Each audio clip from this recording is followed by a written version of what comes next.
Ladies and gentlemen, my name is TotalBiscuit. I'm here to ask and answer one simple question. WTF is CastleStorm. The best way to describe this game would be you've probably played something like it on Newgrounds. A more basic version of it at any rate. It's a castle defense game. The point is that you are defending a castle from wave after wave of enemies that sometimes come from an opposing castle which you are trying to knock down and sometimes are just randomly spawning to the right of the screen.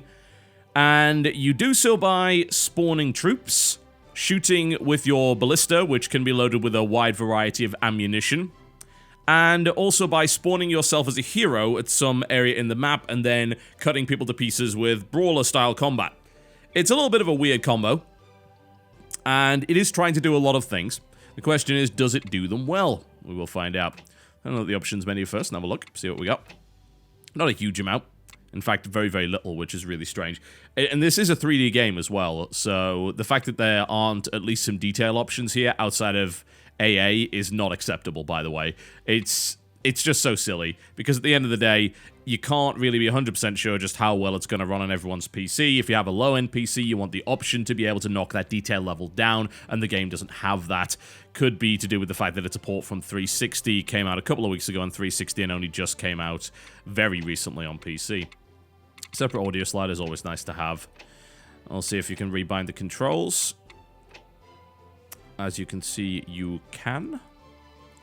There you go. Which is always nice. Unfortunately, by default, activate projectile and shoot ballista are actually on the same button. However, gotta give them a bit of praise for this. It looks like you can actually change that, which is kind of nice. Most of the time, you don't get the ability to do that. I'm looking at you, Mass Effect, who wanted to bind 5 separate functions to the same button. So, yeah, I'll give him credit for that. That's nice. The game was obviously initially designed for a controller, but it works absolutely fine with a mouse and keyboard, arguably better, because aiming with the mouse is a little easier. You do have to kind of get used to the different keys that go through different functions, because it's a little bit quicker than clicking on those functions, but you have the option of doing that anyway, so I don't think that's really a black mark against the game. It has single-player and multiplayer modes. The single-player consists of campaign, skirmishes, survival, and hero survival. Hero survival is probably the most boring of the 4 modes, because it basically just consists of your hero fighting through wave after wave of enemies, and he only has like 3 moves, so he's not that interesting. Multiplayer includes local and online play, versus survival, and hero survival with quick match, player match, custom match, and ranked match. So, you know, a good selection of stuff there. Unfortunately, from what I could tell, no one's playing ranked right now, which is kind of a shame, because I think that's probably one of the stronger parts of the game. Alright, we'll dip into the campaign just to show you some mechanics and things like that, as well as the progression. And then I'll try and do something a little bit more advanced with the skirmish mode. A little bit difficult to do. If I can't get into a multiplayer game, then we might struggle a bit there. But I'll try my best. Okay. Welcome to Donkey Island. As you can see, I've played quite a few of these levels already. It doesn't take too long to beat these levels. Maybe a few minutes on each. And as you go through the game, you will earn gold. This gold can be used to unlock different pieces of equipment. More specifically, you get it by default, but you upgrade it. So if I wanted to put a treasury in my castle, I could do that. Maybe I want to upgrade my treasury. And everything in the game has the ability to upgrade it. So if I want to do that, I can. All of it costs gold, so you might want to be a little bit careful with what you specialize in. I tend to find in this game troops are not that great, at least not the basic ones. Paladins are okay, so I'll put a good amount of money into upgrading that, but mostly the damage you're going to be doing is from your ballista. You're going to be shooting at the enemies as opposed to relying on your troops. This is only not true on certain levels where it disables your ballista for no apparent reason. It's completely arbitrary. Alright, now I'll have a look at the castle. I'm going to try and place a room in it. So you'll notice here that those are the only bonus rooms that I currently have. I should be able to fit a couple more in there. Now, the castle editor is not the strong point of the game. Yeah? If you're looking for a game which allows you to put a lot of customization into your castle and build the ultimate defense, you're not going to really get that, I'm afraid. I would like to say otherwise, but that's simply not the case. The editor's a little bit fiddly, and it also starts with a default castle, so the only changes I really made were kind of making this tower at the front a little bit taller. So this is what you can do with it. If I want to, say, build a room, So these bonus rooms right here, I do want to put them somewhere. The question is, of course, where? I would have to kind of demolish the entire castle and rebuild it from scratch in order to place any of these bonus rooms, which is kind of stupid, I think, because the campaign never actually introduces you to any of the castle building stuff. It just sort of expects you to be able to use the editor by default. It's like, can I put it here? I guess so. Is it going to float in the sky? No, because obviously that would be silly. Yes, it is actually going to float in the sky. But I think, I would imagine it's going to require me to join it up with something. No, can I seriously have a castle with a floating structure? Because that's a little bit strange.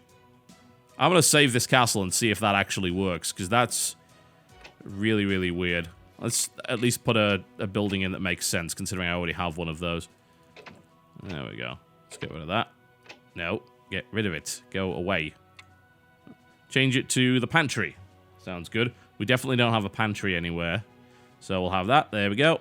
And it's in the sky. Okay. Can I then actually save? Will it let me do that? That would surprise me quite a bit if it did.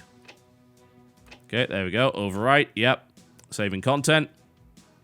I don't intend to log out of my Steam profile in the 5 seconds it's going to save. Thanks for that. And that's it. So I guess I have a floating building on my castle now. I guess we're going to find that out, aren't we? Yep, it's right there. That's not a great way of doing things. It does seem to me like the castle editor was kind of an afterthought. Like, they thought, you know what people really, really want? They want the ability to customize their castle. Yeah, you're kind of right. But it really doesn't let you do that unless you want to rebuild the entire damn thing from scratch, which is super fiddly.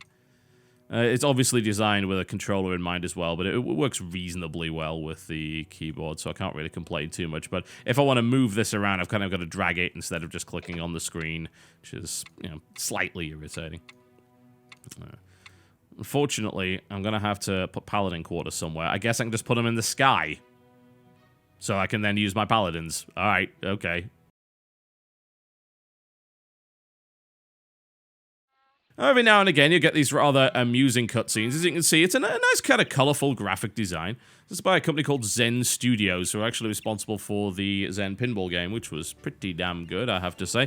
Most of the dialogue's reasonably amusing. It's got a nice kind of colourful theme to it. At this point, it looks like we are actually up against a castle, which is like the first time in 2 hours where I've had a mission to do that. So that's pretty cool. Alright, well, let's start filling them full of holes then, shall we? Bunch of guys patrolling, trying to catch me riding dirty over there. I'll have to do something about that. Now, what I want to do is... Oh, interesting. The building instantly died. That's... Why on earth would it let you build the buildings in the sky if they were going to instantly die then? That's really odd. You'll notice that under my troops right there, my paladins can't be built.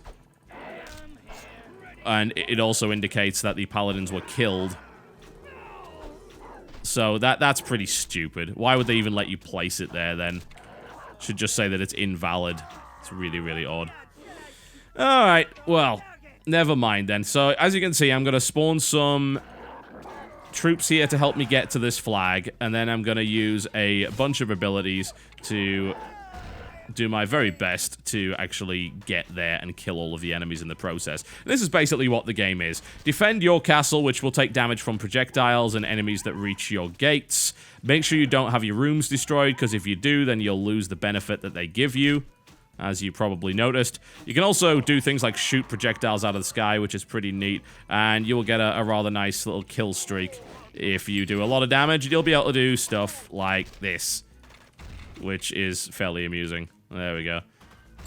So I can batter his castle down with that as well, which is kind of cool. In fact, it's very, very cool indeed. And that's kind of the strongest point of the game, is when you're up against another castle.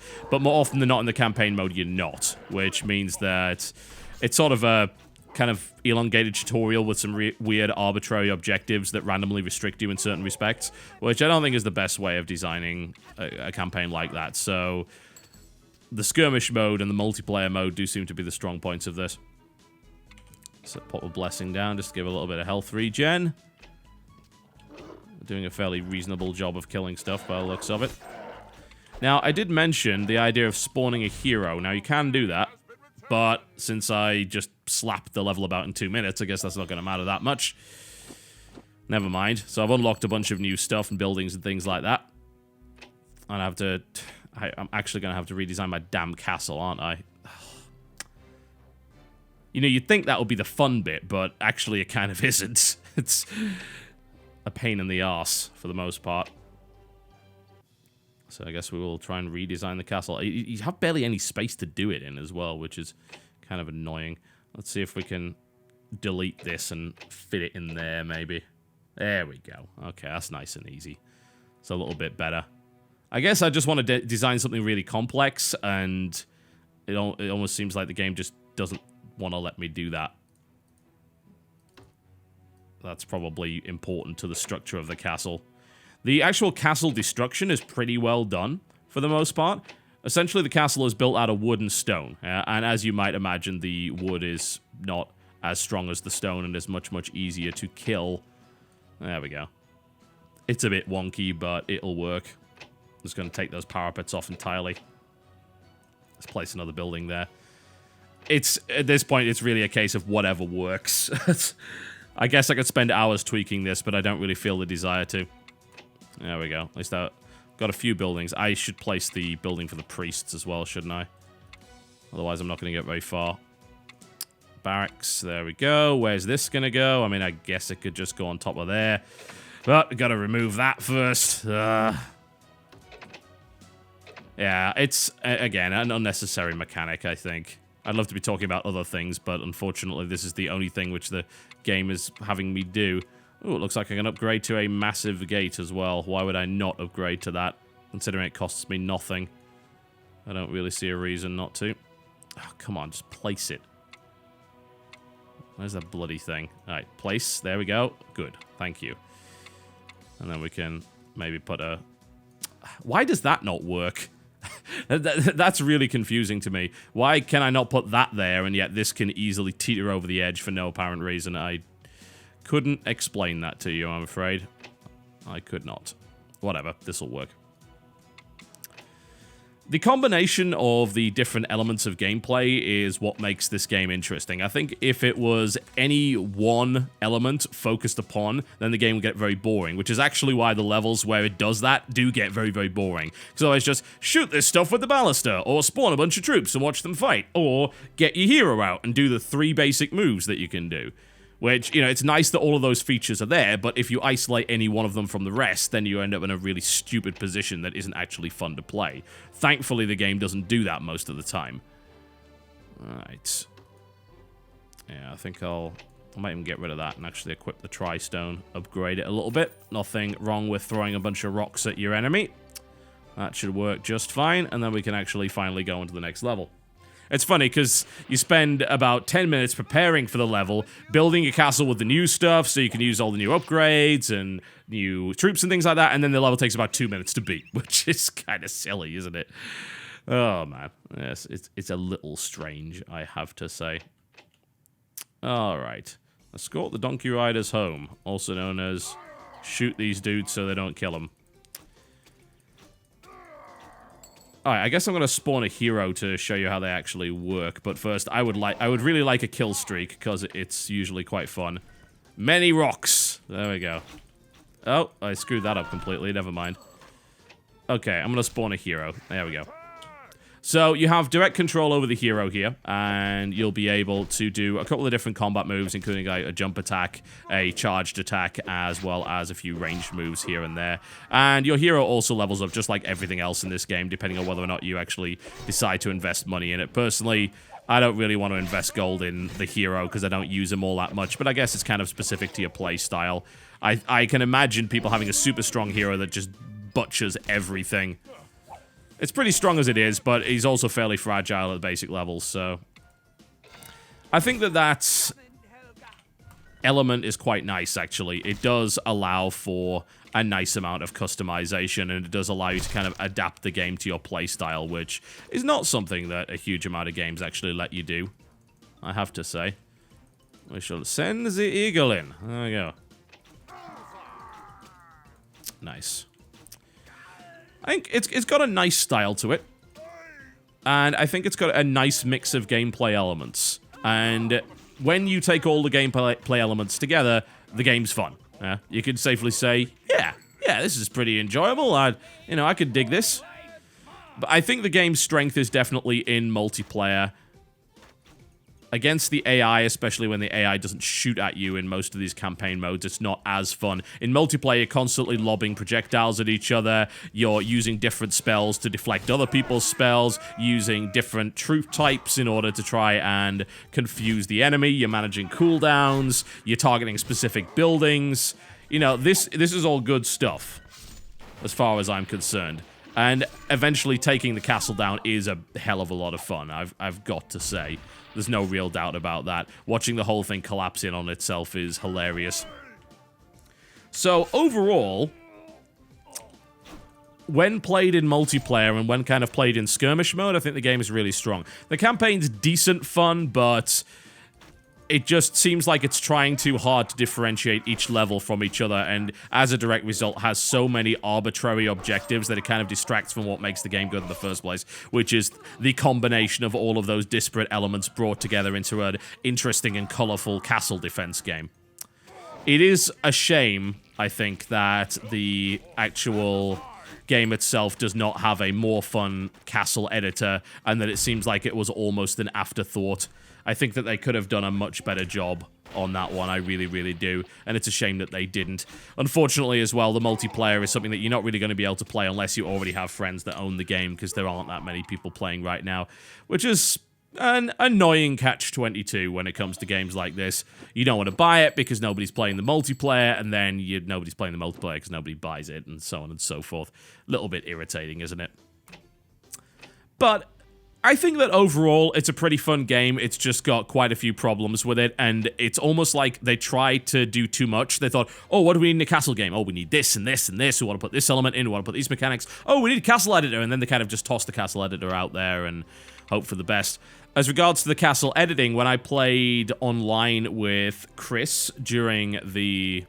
It was a beta version of this. You couldn't use the castle editor in multiplayer. You had to use kind of preset castles with different loadouts. The game also had a problem of having the ranked mode be the only way to earn gold for your multiplayer account. And since no one was playing ranked, we spent all of our starter gold and then could never earn any more. And there was also no respec option, so I ended up with a bunch of troops that were completely useless because I made the wrong decisions, which is pretty silly.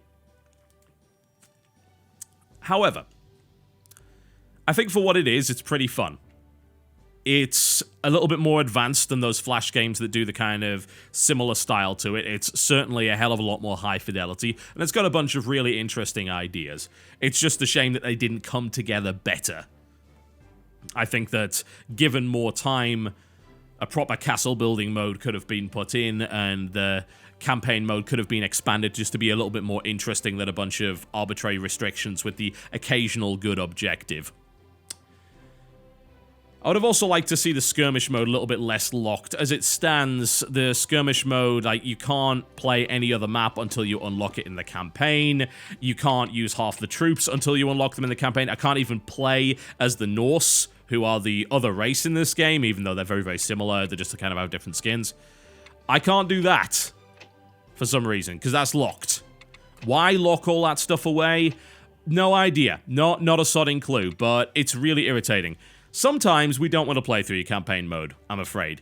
You know, as much as you might like to think otherwise, sometimes we just don't want to play through your campaign mode. We want to get access to everything, and that's how it's going to be.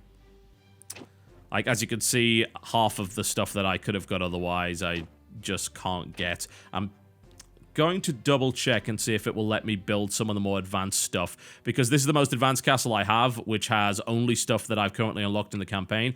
Let's try and put something more complex in there. Nope, all locked. Yeah, that's annoying. Don't do that. You know, sometimes I don't want to play through your campaign for 8 hours to unlock everything just so I can play the main mode that the game has, which is the castle versus castle skirmish, yeah? That's where the game shines. That's where the game is best, but you're artificially limiting my means to play it that way because I haven't gone through your campaign and unlocked everything. I'm sorry, but I don't want to. Your campaign isn't compelling enough. It's decent fun in short bursts, but it's highly repetitive, so I don't really want to do all of those things. So yeah, the game's strongest in multiplayer, but again, if you don't have friends to play it with, you're probably not going to be experiencing much of that. It's a shame, actually. That's a real shame. This game is, however, currently available for a fairly low price. It is $10, or your regional equivalent. That's on Steam right now, so as much as I have a fair number of grievances with this game, at that price, especially if you can find people to play it with, I think you'll have a decent good time. Yeah, if this was a full-price release with all these problems, I'd definitely be saying no, but I think that it's a decent fun time with some interesting ideas behind it that were, for the most part, implemented well and are satisfying to play. My name's been TotalBiscuit, taking a look here at CastleStorm. Thank you very much for watching. I'll see you next time.